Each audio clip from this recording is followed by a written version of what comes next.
Evan Bouchard absolutely should have been a Norris finalist. For him not to be in the top 3 is a bit dumbfounding to me. If you didn't have him as your winner, I can understand. I personally had Cale Makar because I thought he did more all-encompassing defending and offensive throughout the season. But in terms of everyone else, I can't fully comprehend it. Evan Bouchard led defensemen in points by 14 points. Not a minuscule amount. He also led in points per game. Not a minuscule amount. He also led in even strength points. So you can't say he's just a power play merchant. Why this season is the first season of the last 10 for voters to decide offense isn't the most important thing. Because in the last 10 seasons is exploding across the NHL right now because fans believe Evan Bouchard was completely robbed from the Norris Trophy finalists list. After putting up shocking numbers that even some hockey legends never reached, the Edmonton Oilers star somehow got ignored by voters. And now fans are asking one terrifying question. Did the NHL already decide the winners before the voting even started? The Norris Trophy finalists were revealed. Is it a full-blown snub that Bouchard is not one of the 3? It's Rasmus Dahlin, Cale Makar, and Zach Werenski. What do you guys think? What was your reaction when you saw that Bouchard was not one of those 3? Strud, do you want to go first? Sure. Yeah, I'll take this one. I'll sound like a homer. I do think it was a snub. I think he should have been a finalist. I don't have him as a winner, but I think as a finalist for sure. The second the NHL announced the Norris Trophy finalists, hockey fans all over social media exploded with anger. People were confused. Some were shocked. Others were furious. Because one name was missing from the list. Evan Bouchard. The Edmonton Oilers defenseman just finished the best season of his entire career. Bouchard scored an unbelievable 95 points this season, which was the highest total by any NHL defenseman. Not only that, he also scored 23 goals and became one of the most dangerous offensive blue liners in hockey. But somehow, it still was not enough. Instead, the NHL selected other finalists for the Norris Trophy while Bouchard was left watching from the outside. And now, fans everywhere are asking the same question. How is that even possible? For many people, this does not feel like a normal awards decision anymore. It feels personal. Because when fans looked deeper into the numbers, the situation became even crazier. Bouchard was not only elite offensively. Many advanced stats showed he was also one of the most valuable defensemen in the entire NHL. Reports showed he ranked near the top of the league in WAR, which stands for wins above replacement. That stat measures how important a player truly is to his team. And according to those numbers, Bouchard was one of the NHL's best defensemen this season. So why was he ignored? That question is now creating massive debate across the hockey world. Some fans believe the NHL voters only care about reputation. Others think certain players were already locked into finalist spots before the season even ended. And then there is another theory that is becoming very popular online right now, the McDavid effect. But the story gets even crazier. Because after the finalist list was released, NHL fans started comparing Bouchard's numbers directly against the players who actually made it. The deeper fans looked into the numbers, the louder the outrage became. Because when people compared Evan Bouchard's season to the actual Norris Trophy finalists, many believed something did not make sense at all. Bouchard finished with 95 points. That was the highest scoring season by any NHL defenseman this year. He became one of the biggest offensive weapons in hockey and helped drive Edmonton's dangerous power play all season long. But fans quickly noticed something important. Some finalists had fewer points, some had weaker offensive numbers, and suddenly the entire internet started asking the same question. What exactly are NHL voters looking for anymore? For years, hockey fans were told the Norris Trophy goes to the best all-around defenseman. But now, many people believe the voting changes every season depending on who the NHL wants to promote. And that is where the controversy exploded. Some fans argue that if another player in a bigger media market had scored 95 points from the blue line, the NHL would be calling it historic every single day. But because Bouchard plays in Edmonton, beside Connor McDavid, many believe his accomplishments were treated differently. That idea made fans even angrier, because this was not just about offense anymore. Many analysts admitted Bouchard's defensive game improved massively this season. Earlier in his career, critics attacked his defending and claimed he was only useful on offense. But this year, fans watched a completely different player. Bouchard looked smarter, faster, more confident under pressure. He made cleaner breakout passes, he controlled the puck better in dangerous moments, and he started making fewer mistakes in his own zone. That improvement became one of the biggest talking points around the Oilers this season. And yet, voters still left him out. Now fans are wondering if Bouchard is facing something much bigger than just one bad vote. Some believe NHL awards are becoming popularity contests instead of rewarding the best performance. Others think old narratives are still hurting players even after they improve. And in Bouchard's case, many fans believe voters already made up their minds long ago. That is why social media completely exploded after the announcement. Fans called the decision embarrassing. Some called it disrespectful. Others even said the Norris Trophy voting system is broken. And honestly, the debate may only be getting started. Because now the pressure on Evan Bouchard is becoming even bigger heading into the playoffs and next season. Fans believe he is entering the season with something dangerous: motivation. And if Bouchard puts up another monster year after this snub, the NHL could face an even bigger backlash next time. But there is one final question that nobody can stop asking right now.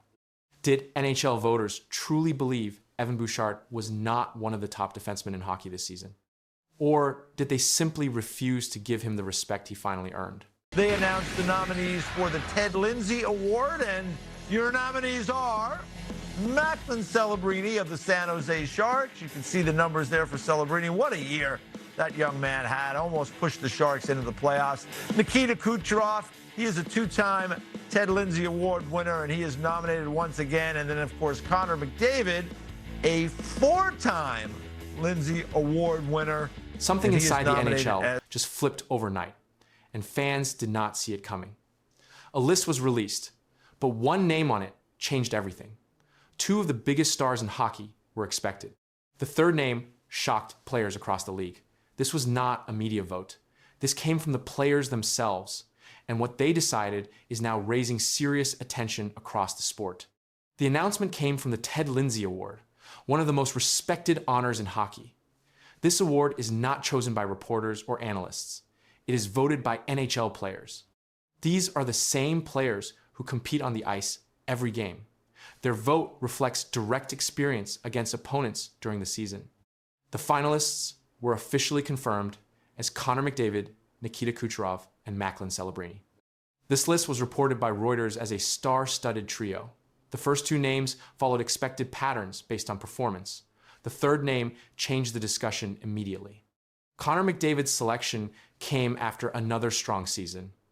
He remained one of the top point producers in the league. His role in the Edmonton Oilers offense continued to be central.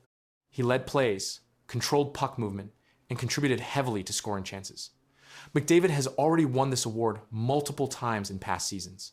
His inclusion matched his consistent performance record. Nikita Kucherov also secured his place based on measurable output. He ranked among the top scorers during the season. His performance included goals and assists across multiple game situations. He contributed strongly on the power play and during even strength play. Kucherov's presence on the list reflected his steady offensive production. The focus quickly shifted to the third finalist. Macklin Celebrini's inclusion introduced a different type of player into the same category. He is at an early stage in his NHL career. Despite that, his performance this season placed him in direct comparison with experienced players. His ice time, scoring contribution, and consistency across games supported his position among finalists. The reaction to this finalist list focused on how the voting reflects direct competition. Players face each other across a full season. They track speed, control, and decision-making in real time. This makes the Ted Lindsay Award different from awards decided by media members. The selection shows which players stand out during actual gameplay situations, and that distinction remains central after the announcement. Connor McDavid's performance continued to follow a consistent pattern. He remained among league leaders in assists and total points. His ability to control puck movement and create scoring opportunities stayed constant across games. His ice time remained high, and he played a central role in offensive sequences for the Edmonton Oilers. These measurable factors supported his position among finalists without deviation. Nikita Kucherov's season also aligned with statistical output. He maintained a high scoring rate and contributed across multiple game situations. His role in Tampa Bay's offense remained stable. He produced both goals and assists while maintaining efficiency during power play opportunities. His inclusion reflected sustained production across the regular season, and his numbers remain among the top in the league. Macklin Celebrini's placement introduced a different set of data points. His performance came during the early stage of his NHL career. Despite limited experience compared to the other finalists, his contributions remained consistent across games.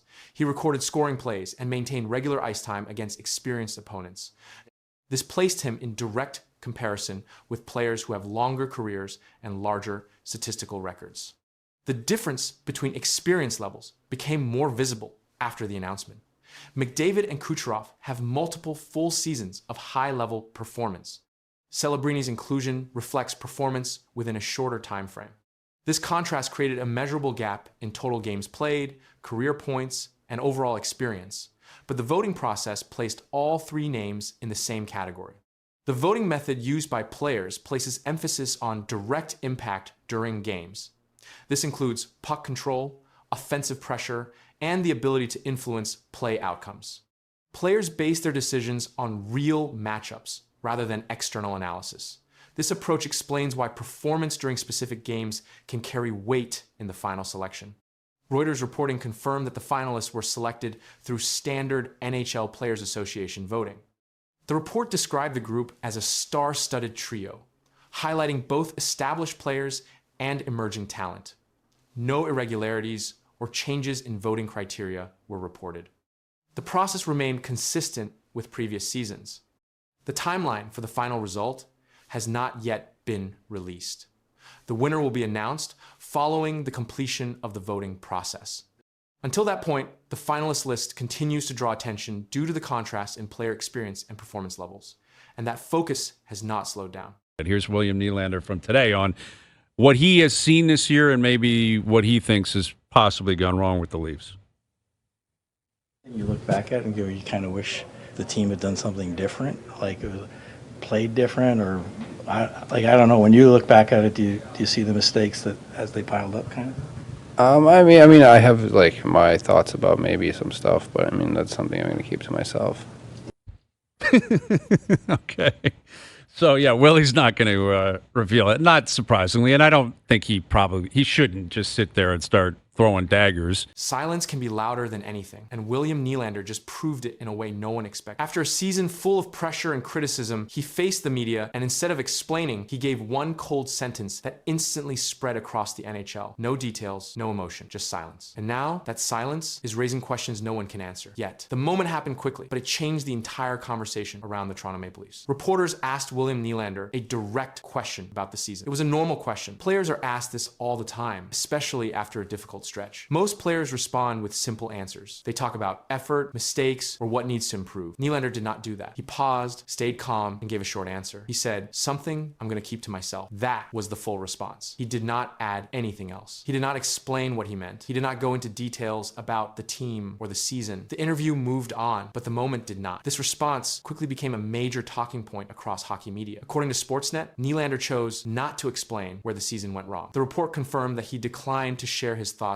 publicly when asked directly. That choice stood out immediately. Players usually give structured answers in these situations. They often say the team needs to be better or that small mistakes made a big difference. These answers are common. They are expected. Nylander's response did not follow that pattern. It was short, it was controlled, and it gave nothing away. Another report from Toronto Sun also highlighted this moment. The article explained that Nylander clearly has opinions about the season, but decided not to share them. The focus was not on what he said, but on what he chose not to say. That made the moment different. The Maple Leafs have been under heavy pressure. Expectations were high throughout the season. Media coverage has been constant. Players have faced repeated questions about performance, effort, and results. Nylander has been part of that environment. His response came during that pressure. It did not include frustration or anger. His tone stayed neutral, his words stayed limited. But the message was still clear. He was not going to explain his thoughts. That decision created a strong reaction. The reaction to that moment grew quickly, and the focus shifted from the team's performance to Nylander's response itself. Media coverage continued to highlight the same quote. The sentence, sentence, "something I'm going to keep to myself," was repeated across broadcasts and articles. It became the main reference point in discussions about the Toronto Maple Leafs. This level of attention did not come from length or detail. It came from what was missing. According to Sportsnet, Nylander has often handled media in a controlled and private way. He does not regularly share deep internal thoughts in interviews. That pattern helps explain the response, but it does not fully remove the impact of the moment because the situation was different. The question was about a full season. It came during a period when the team was under strong public evaluation. In these moments, players are expected to give insight, even if it is limited. Nylander chose not to provide that insight. That choice became the story. Coverage from Toronto Sun emphasized that Nylander had thoughts on the season but decided not to reveal them. The article did not include any further explanation from him. The original quote remained the only direct comment. No follow-up changed that. Nylander did not expand on his answer in later interviews. He did not clarify what he meant. The single sentence remained unchanged. That consistency kept the focus on the original moment. The absence of detail continued to drive attention. In most interviews, players respond with repeated phrases. They talk about improving, learning, or moving forward. These responses create a predictable pattern. Nylander's response did not fit that pattern. It stood apart because it avoided those phrases completely. That difference increased its visibility. The quote continued to appear in headlines and discussions. Analysts referenced it when talking about the team. The response became part of a larger conversation about media interaction and player communication. But the content of the response never changed. It stayed as one sentence, delivered once with no addition. That is what kept the moment active in coverage. A single answer, without detail, without expansion, and without revision, remained at the center of attention. And even as the discussion grew, the original message stayed exactly the same. Connor McDavid just hit a number that changes how the NHL looks at him forever. One goal made history, but what happened seconds later shocked everyone watching. The crowd reacted, the bench stood up, and the league took notice. This was not just another milestone. Something bigger was unfolding on the ice, and the full impact was only starting to become clear. Connor McDavid entered the game already, leading as one of the top scorers in the NHL. During the second period, he received the puck in open space and completed a scoring play that marked his 400th career goal. Official NHL records confirm that reaching 400 goals places a player into a rare group. Fewer than 100 players in league history have reached this number, and the pace at which McDavid achieved it drew immediate attention. The goal came during even strength play. There was no power play advantage. Game reports confirm that the Oilers were controlling possession during that shift. McDavid moved through the neutral zone, with speed entered the offensive zone, and finished the play with a clean shot past the goaltender. The moment was quickly confirmed by league tracking systems, and the broadcast displayed the milestone as it happened, but the sequence did not stop there. Shortly after scoring his 400th goal, McDavid scored again. This second goal became number 401. It happened in the same game within a short span of time. Reuters reported Connor McDavid hit the 400-goal milestone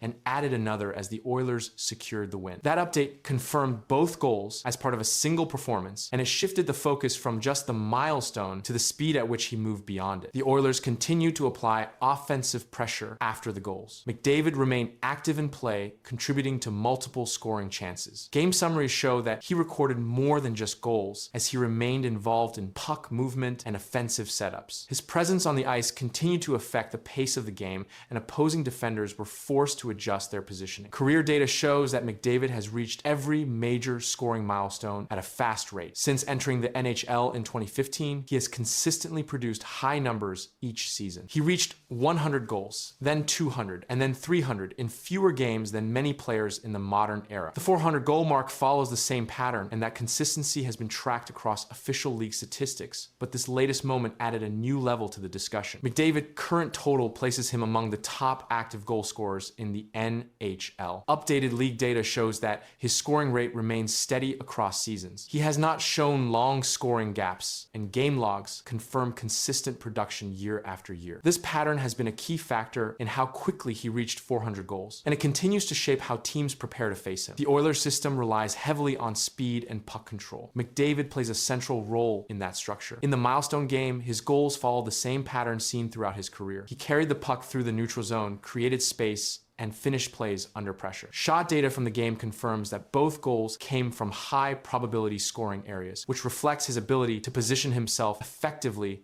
during offensive plays. Defensive matchups against McDavid often involve top defensive pairings. Opposing teams attempt to limit his time with the puck by closing gaps early and applying pressure in the neutral zone. Despite these efforts, recent game reports show that he continues to generate scoring chances at a high rate. His speed allows him to move past defenders quickly, and this factor was visible again during the milestone performance. Statistical comparisons place McDavid among the fastest players to reach 400 goals in the salary cap era. Historical data shows that many players who reach this mark go on to surpass 500 goals. Based on current scoring trends and age-related performance models, projections indicate that he remains on pace for higher milestones if production continues at the same level, and that projection has been included in multiple reports.